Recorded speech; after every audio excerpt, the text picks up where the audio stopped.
तो hello everyone. तो आज हम बात करने वाले हैं सब्जेक्ट वाइज जो कंटेंट है इंपोर्टेंट उसके बारे में। तो सबसे पहला हमारा जो सिस्टम है वह है कार्डियोवैस्कुलर सिस्टम। तो इसके अंदर कार्डियोवैस्कुलर सिस्टम में सबसे पहले हम फंक्शन देखेंगे, है ना। उसके बाद में टाइप्स ऑफ सर्कुलेशन, उसके बाद में स्ट्रक्चर ऑफ हार्ट, उसके बाद में हार्ट चैम्बर एंड वाल्व के बारे में, उसके बाद में blood flow through heart, cardiac conduction system, उसके बाद में कोरोनरी सर्कुलेशन, उसके बाद में ब्लड वेसल्स, ठीक है। उसके बाद में cardiac output and blood pressure. तो सबसे पहले जो हमारा सिस्टमेटिक कंटेंट है वो है हमारा फंक्शन। तो फंक्शन के बाद में है टाइप्स, सर्कुलेशन के कितने प्रकार हैं और कार्डियोवैस्कुलर सिस्टम का क्या काम है। उसके बाद में हार्ट की संरचना देखेंगे, उसके बाद में हार्ट के जो चेम्बर और वाल्व्स है उनके बारे में देखेंगे। उसके बाद में जो ब्लड फ्लो हो रहा है हार्ट के अंदर, तो वो चीज इंपॉर्टेंट है। ये एक स्ट्रक्चर्ड वे में तैयार किया हुआ है। जो भी स्टूडेंट्स तैयारी कर रहे हैं तो वो आराम से इसको कैचअप करके और अपनी तैयारी को बेहतर बना सकता है।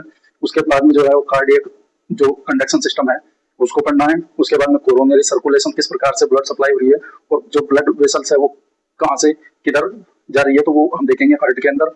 उसके बाद में कार्डियक आउटपुट और ब्लड प्रेशर, ये इंपॉर्टेंट जो टॉपिक है वो मैं बता रहा हूँ। उसके बाद में ईसीजी बेसिक्स, ईसीजी का हमेशा क्वेश्चन पूछा जाता है, हर बार ईसीजी से क्वेश्चन आता है। कार्डियक आउटपुट और ब्लड प्रेशर, इससे भी क्वेश्चन पूछा जाता है। उसके बाद में चेम्बर्स के बारे में यहाँ से भी क्वेश्चन पूछा जाता है। तो हम नॉर्मली जो हमारा एनाटॉमी फिजियोलॉजी का पार्ट है वो हमने देख लिया है। इसके बाद में हम जो कॉमन डिसऑर्डर है वो एमएसएन के अंदर देखेंगे। उसके बाद में जो हाइल्ड एंड क्लेक्स नॉर्सेट पॉइंट है वो भी तैयार किया जाएगा, तो आपके सामने वो वीडियो अलग से आ जाएगी। उसके बाद में रेस्पिरेटरी सिस्टम की एनाटॉमी फिजियोलॉजी, तो सबसे पहले फंक्शन देखेंगे रेस्पिरेटरी सिस्टम के। उसके बाद में अपर एंड लोअर रेस्पिरेटरी ट्रैक्ट के बारे में पढ़ेंगे। उसके बाद में जो संरचना है लंग्स की उसके बारे में देखेंगे। उसके बाद में मैकेनिज्म ऑफ ब्रीथिंग किस प्रकार से हो रही है उसके बारे में देखेंगे। गैस एक्सचेंज, तो गैस कैसे एक्सचेंज हो रही है, आदान प्रदान O2 CO2 का जो मैकेनिज्म है वो देखेंगे। उसके बाद में रेस्पिरेटरी वॉल्यूम एंड कैपेसिटी, जो रेस्पिरेटरी वॉल्यूम और जो कैपेसिटी है उसको हम देखेंगे।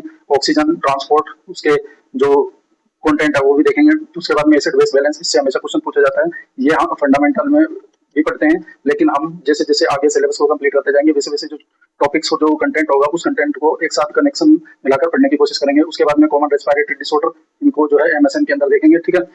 तो हम 4-5 सब्जेक्ट एक साथ कवर करने वाले हैं। उसके बाद में जो हाई यील्डिंग जो रिवीजन पॉइंट है वो भी तैयार करना है। उसके बाद में आता है हमारा तीसरा सिस्टम, गैस्ट्रोइंटेस्टाइनल सिस्टम। तो इसके अंदर वो एनाटॉमी फिजियोलॉजी जो फंक्शन है वो जीआई सिस्टम के। उसके बाद में ऑर्गन डाइजेस्टिव सिस्टम के। उसके बाद में डाइजेशन एंड एब्सॉर्प्शन, डाइजेशन कैसे हो रहा है, एब्सॉर्ब कैसे हो रहा है। उसके बाद में माउथ ईसोफेगस के बारे में, स्टोमक के बारे में देखेंगे।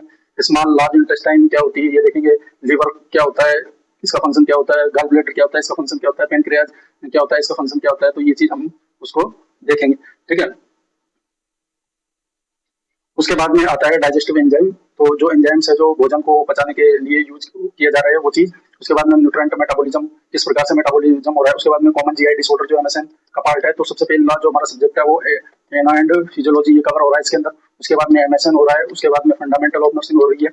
उसके बाद में फार्मेकोलॉजी भी इसमें कनेक्ट करके पढ़ेंगे। तो और उसके बाद में जो है हाई पॉइंट जो वन लाइनर है वो भी हम देखेंगे। तो ठीक है, ये चीजें हम ऐसे कनेक्ट करके आपस में उसको पढ़ने वाले हैं। और आप भी ये जो पॉइंट्स है वो उतार सकते हैं, तो पेन और कॉपी लेके बैठ जाइए। उसके बाद में आता है हमारा हिपेटिक सिस्टम। हिपेटिक सिस्टम में सबसे पहला जो फंक्शन है वो लिवर का देखेंगे। लिवर की एनाटॉमी और लॉब्स कितने होते हैं वो देखेंगे। हिपेटिक सर्कुलेशन कैसे रहा वो देखेंगे। उसके बाद में बाइल फॉर्मेशन और सिक्रेशन, जो बाइल है वो कैसे बन रहा है और कैसे सिक्रेट हो रहा है वो देखेंगे। बिलोरुबिन मेटाबॉलिज्म, ये भी इंपॉर्टेंट चीज है। स्ट्रक्चर्ड वे में ये चीज तैयार की गई है। उसके बाद में लिवर फंक्शन के टेस्ट, हाँ नहीं, डायग्नोस्टिक टेस्ट, ठीक है। उसके बाद में आता है हमारा पोर्टल हाइपरटेंशन। उसके बाद में हिपेटिक डिसऑर्डर। तो हिपेटिक डिसऑर्डर में सबसे मेन चीज होती है जॉइंटिस, तो वो भी इंपॉर्टेंट है, क्वेश्चन बनते हैं यहाँ से। और हाई यील्ड रिवीजन जो फैक्ट है वो उसको भी हम देखने वाले हैं। उसके बाद में आता है हमारा जेनाइटो यूरिनरी सिस्टम। तो जेनाइटो यूरिनरी सिस्टम में सबसे पहले वही फंक्शन। उसके बाद में किडनी की एनाटॉमी, उसके बाद में नेफ्रॉन के स्ट्रक्चर, ठीक है। उसके बाद में जो है नेक्स्ट वीडियो पार्ट 2 और लाया जाएगा, ताकि ये जो जो इम्पोर्टेंट चीज है, जो टॉपिक्स बताए गए हैं, जो स्ट्रक्चर्ड वे में तैयार किए गए हैं, तो आप इन स्ट्रक्चर्ड वे को लिख सकते हैं पेन कॉपी लेके। तो हम सबसे पहले टेबल के रूप में लिखेंगे। उसके बाद में सिस्टम डालेंगे। उसके बाद में सारे पॉइंट्स है वो लिखेंगे। उसके बाद में जो है दूसरा सिस्टम के बारे में जितने भी पॉइंट्स है वो लिखेंगे।